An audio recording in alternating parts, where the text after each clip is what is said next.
Bon midi tout le monde! Hey, ça a marché du premier coup. Ouf!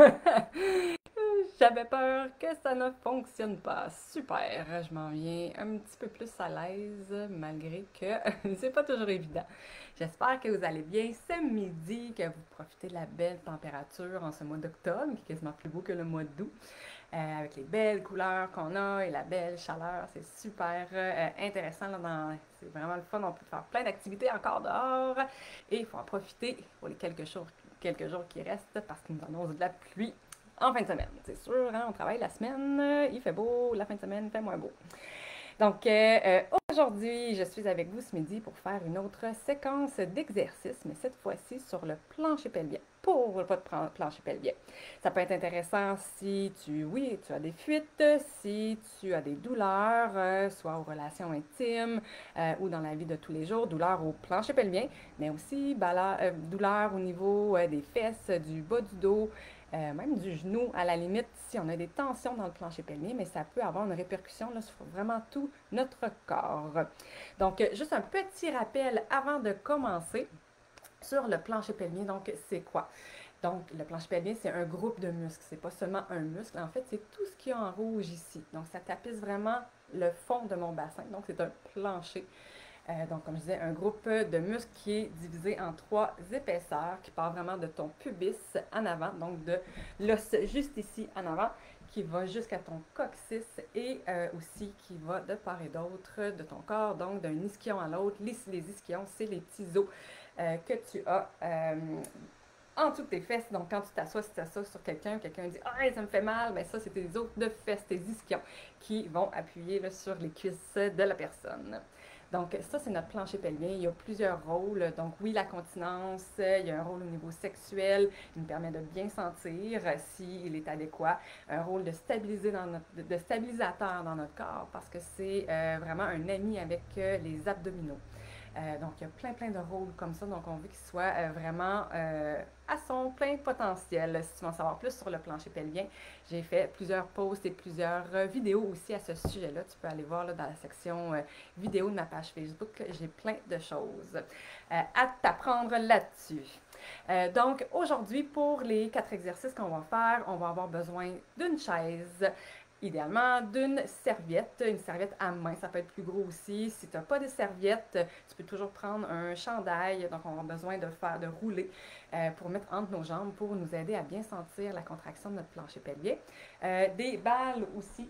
Donc, je t'avais parlé des petites balles comme ça dans un filet si tu en as. Sinon, ça peut être à la limite des balles de tennis que tu mets dans un bas, mais c'est quand même un petit peu moins confortable. Ça, c'est vraiment spécialisé pour le massage.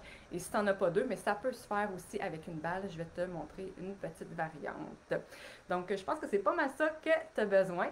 On va commencer avec un petit test aujourd'hui qu'on va faire assis. Donc, assis sur une chaise. C'est sûr que si ta chaise est un petit peu dure, ça peut être l'idéal pour bien sentir, surtout pour le massage. Si c'est trop mou, des fois, là, on va moins sentir ou on va moins être capable d'aller masser en profondeur. Donc, une chaise un petit peu plus dure, sinon ça peut être un tabouret, quelque chose comme ça. Puis si c'est trop dur, tantôt pour le massage, je vais te dire un petit peu qu'est-ce que tu peux faire aussi. Donc, je veux que tu sois assis naturellement sur ta chaise et tu vas simplement observer. Observer, c'est quoi les points d'appui sur la chaise. Est-ce que tu sens tes deux cuisses? Est-ce que tu sens les deux petits os de fesses là, que je te disais tantôt, les deux ischions? Est-ce que tu les sens? C'est quoi leur distance? Est-ce que tu en sens un plus que l'autre? Donc, comment tu t'assois? Est-ce que tu as tendance à être enroulé? Ça fait longtemps que tu es assis et tu es fatigué. Ou tu te tiens relativement droit? C'est quoi l'aisance que tu as à tenir dans cette position-là? Et on va prendre une grande respiration et tu vas juste observer si tu sens qu'il se passe quelque chose au niveau de ton plancher pelvien. Donc, une grande respiration. Et tu expires. Tu peux faire ça quelques fois et juste observer si tu sens quelque chose au niveau de ton plancher pelvien entre tes jambes sur la chaise. Peut-être que non, c'est correct aussi. Est-ce que tu sens quelque chose à l'inspiration? Est-ce que tu sens quelque chose à l'expiration? Garde ça en tête, on va faire un petit test plus tard pour voir s'il y a des changements. Le premier exercice qu'on va faire, c'est un massage avec les balles. Donc, on va aller masser comme ça ici, sur le plancher pelvien. Donc, les balles, le trou que les deux balles font, on va vouloir le mettre justement où notre ischion ici. Donc, pour ne pas aller mettre la balle directement sur l'ischion, mais un petit peu plus dans le trou. Donc, on va masser l'intérieur de notre plancher pelvien, donc ici, mais on va aussi aller masser un petit peu notre fesse, le côté de la cuisse aussi en même temps. Donc, on va faire des massages dans cette direction-là sur notre plancher pelvien. Donc, tu prends les balles, tu viens les mettre vraiment où tes ischions. Donc, à peu près, je te dirais, là, dans le pli de ta fesse. Et tu vas venir t'asseoir sur tes balles. Si c'est trop mou, donc je t'invite à essayer de trouver peut-être quelque chose d'un petit peu plus dur. Si c'est trop dur et que ça fait mal, tu peux toujours prendre une serviette, OK, et venir mettre soit comme ça par-dessus. Si c'est trop épais, tu peux venir le mettre à l'intérieur comme ça ici, ou à la limite par-dessus aussi. Donc, tu peux faire des tests là, pour voir qu'est-ce qui fonctionne bien pour toi, pour ta sensibilité. Donc, on place les balles. Je vais juste me reculer un petit peu. Okay. Et là, tu vas t'avancer un petit peu et reculer sur la chaise. Donc, là, moi, c'est ma fesse gauche. Donc, j'avance et je recule ma fesse gauche pour faire passer la balle en avant de l'ischion, en arrière de l'ischion. On massage avant, arrière. Je te laisse continuer si tu es en train de le faire. Si tu as juste une balle, tu pourrais prendre ta balle et venir la mettre. Donc, tu trouves ton ischion et tu viens la mettre à l'intérieur de l'ischion. Donc, on ne veut pas être au centre ou nos orifices, mais on veut être entre les deux. C'est sûr que ça va toucher un petit peu, mais on ne veut pas être complètement au centre. Donc, tu pourrais venir prendre ta balle. J'ai mon ischion à peu près au moins pli de fesse. Oh, puis je viens la mettre juste un petit peu à l'intérieur de l'os. Si tu ne sentais pas avec les deux balles, ben, le fait d'avoir juste une balle, ça va faire un point de pression plus important.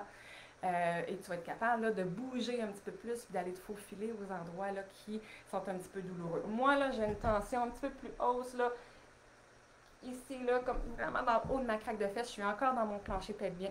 Donc, je suis rendue là à peu près ici, moi. Et j'ai une tension à cet endroit-là, fait que je pourrais rester un petit peu plus. Donc, je ne suis pas sur mon coccyx, on ne va pas sur le coccyx, donc pas directement dans le centre. Et là, moi, j'ai trouvé une tension.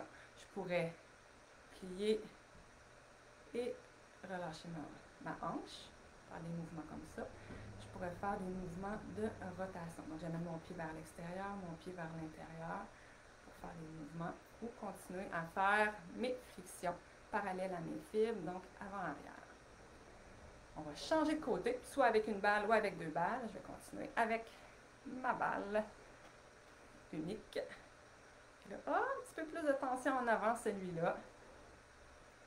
Donc, vous pourriez masser 1 à 2, 3, 4 minutes même là, de chaque côté si vous voulez, si ça fait du bien. On ne veut pas trop de douleur, donc c'est super important d'être capable de relaxer, de respirer, qu'on ne soit pas crispé parce que là, on fait tout l'effet contraire. On va stresser notre plancher pelvien, puis lui, s'il est stressé, ben, il se contracte. Fait qu'il va avoir de la difficulté à se relâcher. Donc, c'est important de bien respirer. Si on a un point de tension, je vous ai dit tantôt qu'on pouvait bouger, mais on peut juste rester sur le point de tension et prendre des grandes respirations. Et quand on expire, on essaie d'évacuer toutes les tensions, de laisser vraiment notre plancher pelvien englober la balle rentrer plus profond dans notre plancher pelvien. Et vous pouvez enlever la balle et simplement vous rasseoir sur votre chaise et voir par rapport à tantôt votre appui au niveau de vos fesses, qu'est-ce que ça dit. Moi, on dirait que je suis plus écrasée dans la chaise. On dirait que je sens plus un appui un peu au niveau des fesses. Tantôt, je sentais vraiment l'appui au niveau des ischions. Et là, un petit peu plus au niveau des fesses, comme si mon plancher pelvien, au lieu d'être comme ça, était un petit peu plus large. Vous pouvez voir aussi votre posture, est-ce qu'elle a changé? Et si vous prenez une grande respiration, est-ce que vous sentez quelque chose de différent? Donc, prenez ça en note. La prochaine chose qu'on va vouloir faire, c'est d'observer le mouvement de notre plancher pelvien à la respiration. Donc, je ne sais pas, jusqu'à maintenant, je te l'ai fait faire 2 fois, je ne sais pas si tu as senti quelque chose ou pas. C'est pas grave si tu sens rien. Il y a des gens qui sentent pas grand-chose. Ça prend un certain temps à pouvoir sentir ça. Vous allez pouvoir prendre votre serviette et faire un petit boudin comme ça. Moi, j'ai des nouilles de spaghetti là, de piscine à des fois que j'utilise avec mes clientes. Donc, c'est un petit peu plus dur. Des fois, c'est intéressant d'utiliser ça aussi. Mais un petit boudin comme ça peut être super intéressant. Et tu viens le mettre entre tes jambes et tu t'assois dessus. Donc, ça va faire une pression au niveau de ton plancher pelvien. Et des fois, là, j'ai des femmes qui ont beaucoup de douleur au niveau du plancher pelvien. Le massage avec balle, c'est trop douloureux. Fait que, des fois, on commence même par ça. Parce que ça fait une pression sur le plancher pelvien. Ça peut aller relâcher un petit peu les tensions. Donc, là, ce que j'aimerais que tu observes, c'est que tu vas reprendre une grande respiration. Et là, est-ce que tu sens quelque chose au niveau de ton plancher pelvien quand tu respires?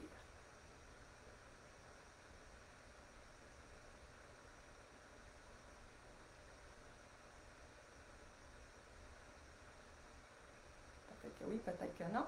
Ce que je t'invite à faire avant de te dire peut-être qu'est-ce que le plancher pelvien fait à la respiration, tu vas pousser avec ton plancher pelvien dans la serviette.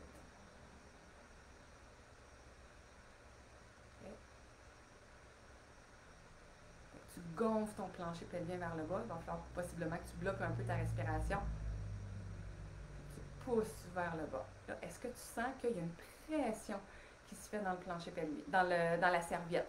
Donc moi, je le sens. Peut-être que toi, non. S'il n'y a pas beaucoup de mouvement, s'il y a des tensions, ça se peut que tu ne le sentes pas beaucoup. Il y a certaines personnes aussi, vu que ce n'est pas un endroit qu'on voit beaucoup, qu'on voit en fait comme mon biceps, qui ont un petit peu plus de difficulté à ressentir. Tu pourrais mettre ta main aussi, puis sentir un peu plus avec ta main s'il se passe quelque chose. À la limite, le faire avec un miroir aussi, puis aller voir.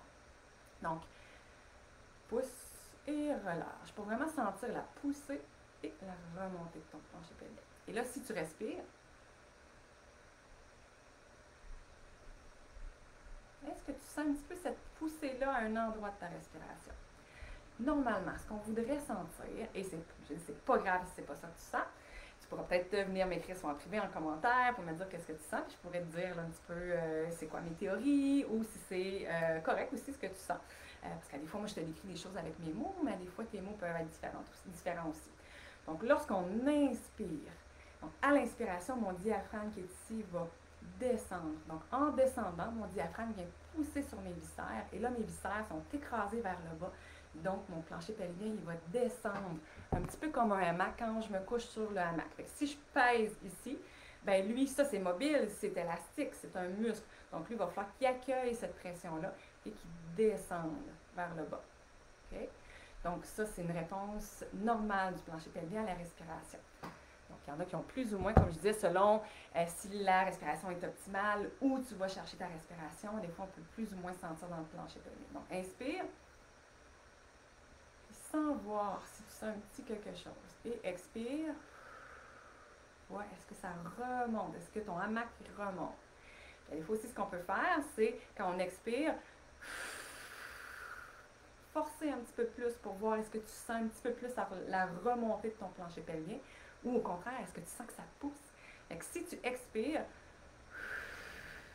tu sens que ça pousse encore plus dans ton plancher pelvien, mais là, ça veut dire qu'au lieu de faire un verrouillage, de contracter ton plancher pelvien pour t'aider à expulser l'air vers l'extérieur, ben, tu envoies l'air, tu envoies la pression vers le bas et ça, on aime un petit peu moins ça. Je fais souvent l'analogie du tube de pâte à dents. Si je veux vider mon tube de pâte à dents, si je veux expirer, ben, il faut que je pèse par en bas. Si je pèse dans le milieu, ben, la pression va s'en aller par en bas. Donc, nous, ce qu'on veut, c'est expirer par en haut. Donc, voici tu sens ça. Sinon, c'est pas grave, tu pourrais le repratiquer. Peut-être qu'on n'a pas assez massé longtemps aussi pour réveiller un petit peu là, tes sensations. Donc là, ce qu'on va faire, c'est qu'on va aller mettre un petit peu ça, réveiller encore un petit peu plus notre plancher pelvien avec un exercice au sol. Donc, viens avec moi au sol si tu es capable. On va se mettre pour commencer à 4 pattes. Je te ramène un peu avec moi. Je tasse ma chaise. Donc, à 4 pattes, comme ça ici. Là, ce qu'on va vouloir voir, c'est encore une fois notre de la contraction du plancher pelvien lorsqu'on bouge. Donc, ce qu'on va faire, c'est qu'on va inspirer en reculant les fesses. Et expirer en ramenant. Je ne sais pas si tu as écouté mon live de la semaine passée, quand on recule, donc quand je me penche, quand on fait un squat, quand on veut ramasser quelque chose au sol, on essaie de ne pas trop arrondir le dos, on veut que la mobilité soit au niveau de nos hanches.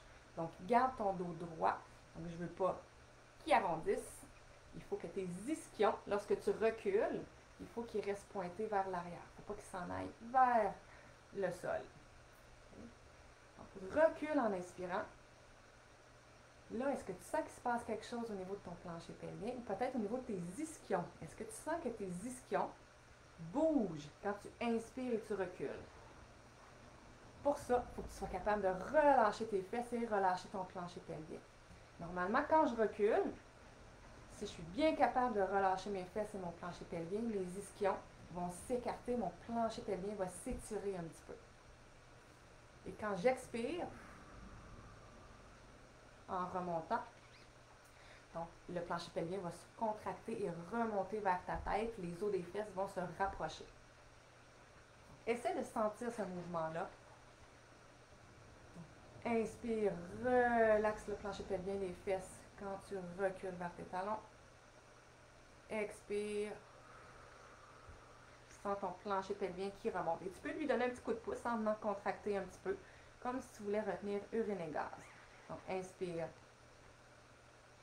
Recule, relaxe les fesses, garde les ischions bien pointés un petit peu vers l'air, pas trop vers le ciel, là, mais un petit peu plus, un petit peu à 45 degrés. On veut juste pas qu'il soit vers le sol. Donc, super exercice pour venir mobiliser ton plancher pelvien.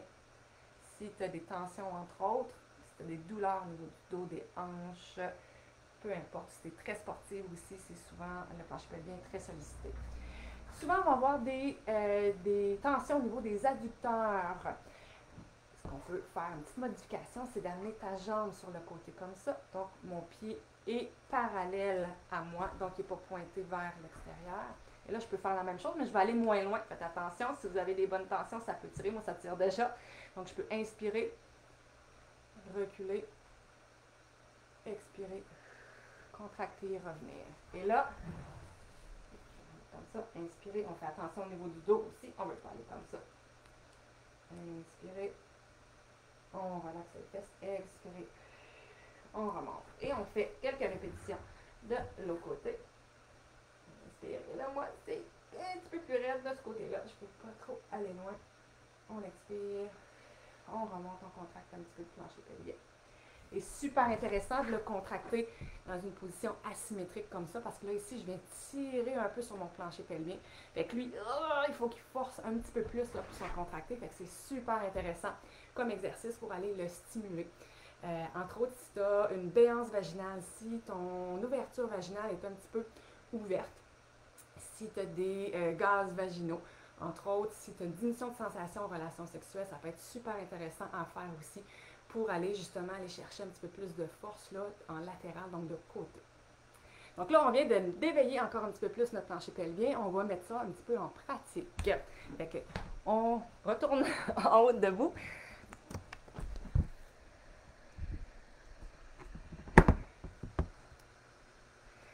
Donc là, c'est un petit peu croche, mais mon plancher est croche. J'espère que je vais donner pas mal au cœur. Donc, debout, là, ce que j'aimerais que tu observes, c'est que tu vas rapprocher un petit peu tes pieds. Pas nécessairement coller, là, mais presque coller.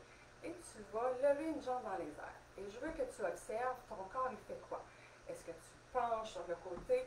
Est-ce qu'il y a beaucoup de déplacement sur le côté? C'est un côté qui est asymétrique. Normalement, on ne devrait pas avoir beaucoup de déplacement sur les côtés. Nos abdominaux devraient s'engager, notre plancher pelvien aussi, pour venir nous stabiliser. Donc, observe une jambe, deux jambes. Celle-là est un petit peu plus dure. Si je n'engage pas mon plancher pelvien, je vois que j'ai beaucoup plus de déplacement de ce côté-là. Donc là, ce qu'on va vouloir faire, c'est d'utiliser notre plancher pelvien pour nous stabiliser lorsqu'on monte la jambe. Et ça, on fait ça. On marche, quand on court, quand on monte des escaliers aussi. Donc, super pertinent d'avoir un plancher pelvien des abdominaux qui viennent nous stabiliser pour pas qu'on soit qu'on fasse des mouvements de trop grande amplitude et qu'on se fatigue là, plus rapidement. Donc, vous avez observé qu'est-ce que ça veut dire. Vous pouvez utiliser votre côté qui est plus difficile. On peut commencer avec lui. Donc, moi, c'était ce côté-là. Donc, vous allez inspirer. À l'expiration, mais contractez votre plancher pelvien. Et là, doucement, vous levez votre jambe, mais en évitant de tasser sur le côté. Et doucement. Puis si vous n'êtes pas capable, puis ça y va, oh, on arrête là, on va dépose. Le but, c'est pas nécessairement de lever la jambe, c'est de rester stable. Donc, inspirez, expirez, contractez le plancher pelvien. Levez, c'est lever le pied sans qu'il y ait de déplacement sur le côté. Et là, plus vous levez, juste le fait de décoller, là, c'est un petit peu plus difficile. Il faut que le plancher pelvien, les abdominaux se contractent. Donc, aussi avec l'autre côté, inspirez, expirez, contractez le plancher pelvien. Essayez de rester stable. Imaginez là que vous êtes dans un corridor super serré puis que vous ne pouvez pas vous tasser sur le côté. Et vous essayez de lever la jambe et redéposer. Vous pourriez essayer un petit peu plus large aussi. Là, ce qui est important de comprendre, c'est que c'est normal qu'il y ait un déplacement sur la jambe en appui.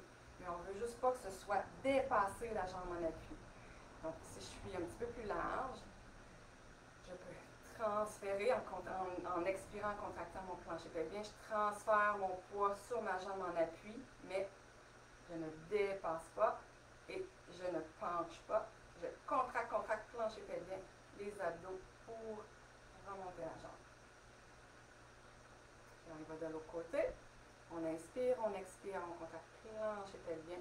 On transfère notre poids sur le côté sans dépasser, sans pencher. Et là, on essaie non plus qu'il n'y ait pas de torsion. Moi, là, je sens que ça veut s'en aller comme ça. Il faut que je force au niveau de mes abdominaux pour y arriver.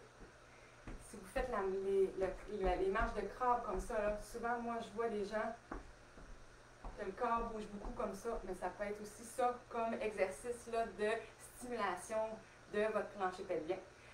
Donc, on pourrait être comme ça. On inspire, on expire, on transfère le poids. On vient comme ça ici. Et là, on fait notre marche du crabe. J'expire, je contracte, je lève mon pied, je dépose. Mon poids, mon corps reste au centre de mon corps. Ça veut dire que mon plancher pelvien fait bien et mes abdominaux font bien son travail. Mais si je suis obligée de faire ça comme ça pour me déplacer de côté, bien là, ce n'est pas les muscles stabilisateurs que j'utilise d'autres muscles. C'est dommageable? Pas nécessairement, mais c'est juste moins efficace. Ça va moins renforcer ce qu'on veut renforcer. Fait que si c'est un exercice que tu fais toi dans ton quotidien, ben essaie de voir peut-être devant un miroir là, comment tu le fais. Si tu n'as pas de miroir, mais tu peux te filmer aussi. J'invite vraiment les gens plus à se filmer quand ils n'ont pas de miroir parce que à des fois on pense qu'on fait un mouvement d'une certaine façon. Moi ça m'est déjà arrivé puis je me regarde sur un film puis oh boy, c'est pas ça que je pensais que je faisais du tout. Donc ça c'est super pertinent là, de se filmer quand on n'est pas certain d'un mouvement. Donc j'espère que votre plancher pelvien a aimé la petite séquence d'aujourd'hui. Je vous invite à le refaire un petit peu plus à tête reposée. On a été rapidement ce midi, mais je vous invite à le refaire quand vous voulez. Peut-être avant une session au gym ou avant une course, ça peut être super intéressant. Avant une randonnée, si vous avez tendance à avoir des fuites urinaires ou des douleurs, d'aller stimuler avec ces exercices, tous les exercices ou d'en choisir un, ben, ça peut peut-être vous aider justement à acquérir des meilleures stratégies et de vous aider là, avec vos symptômes. Donc, j'espère que vous avez apprécié. Si vous écoutez en rediffusion, dites-le moi dans les commentaires si vous avez des questions aussi. Si vous avez essayé des choses et ça a donné des résultats particuliers, bien, venez me le dire. J'aime toujours ça vous lire. Donc, je vous souhaite une belle fin de journée à vous et votre plancher pelvien. Bye bye!